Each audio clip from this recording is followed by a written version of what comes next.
Morning YouTube, I'm Mike, the Rambling He Witch. Today I wanted to do a short video on the Threefold Law and the ethics of magic. I touched a bit on the Threefold Law in my first video, talking about, universal balance, about how what you put out comes back to you. And in Wicca, we believe that's even more true when it comes to magic. It's called the Threefold Law because we believe when you cast a spell, the benefit or the harm from that spell will come back to you 3 times as strong. I have some guidelines I like to follow so that I don't run into any magical backlash from the Threefold Law. Not everybody has to follow these guidelines, not everybody adheres to the Threefold Law. I wouldn't expect a non-Christian to follow the 10 Commandments. These are just some ethics and guidelines that I've accrued for myself because of my personal beliefs and my personal experiences. So the first guideline, and the most basic, is straight from the Wiccan Rede: harm none, do no harm. If you follow the Wiccan Rede and you follow the Threefold Law, you shouldn't use any magic that's intended to cause harm or suffering to another person. Story time. Back when I was first starting college, I had my own little run-in with the Threefold Law.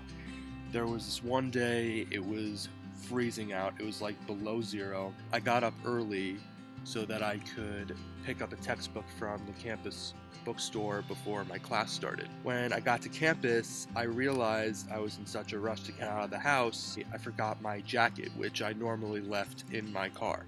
I got to the bookstore.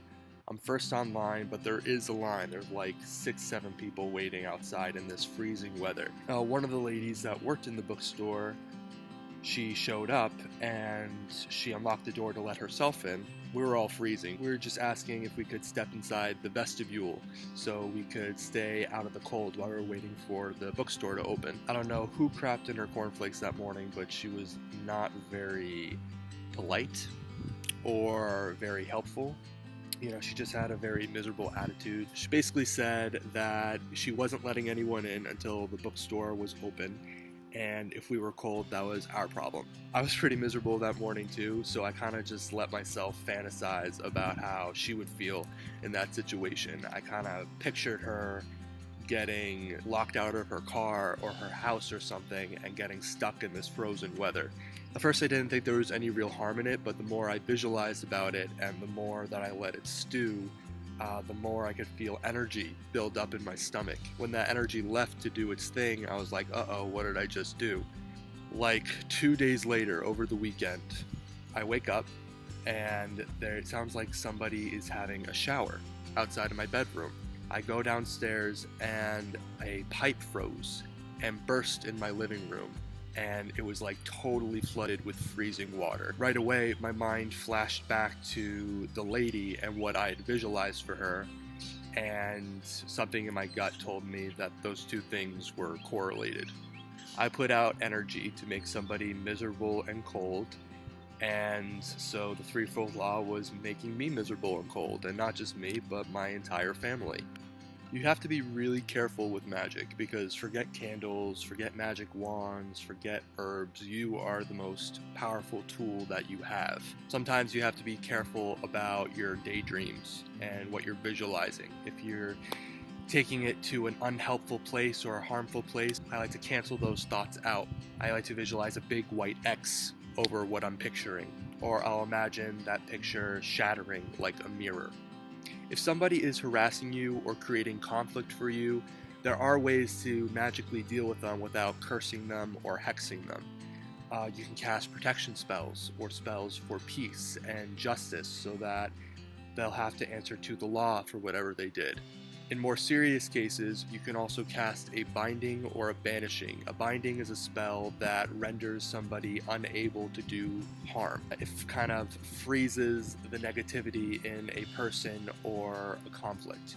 Banishing is when you remove that person or conflict from your life altogether. One Halloween, my friend asked me to do a banishing to get rid of any conflict and negativity in the hostel that we were living in. Over the next few weeks, like 3 people wound up leaving the hostel, and they were causing problems that most people didn't even know about. One person was stealing food, another person was keeping like reptiles in his freezer and bringing bugs into the kitchen. Bindings and banishings are never about making people suffer, but they are the most assertive forms of protective magic that there is. If you follow the Wiccan Rede or the Threefold Law, you also want to avoid using magic to manipulate how somebody thinks or how they feel. Free will is one of the most basic laws of nature, of Wicca. And ye harm none, do what ye will. Manipulation comes up a lot in the subject of love magic. As tempting as it might be, you do not want to cast a spell to make a specific person love you. I have a mentor named Melissa who once told me that when you cast a love spell on somebody, you are not just casting it on them, you are binding yourself to them. It could work or it couldn't, but at the end of the day, you really don't want to be bound to someone who made the decision on their own that they don't want to be with you.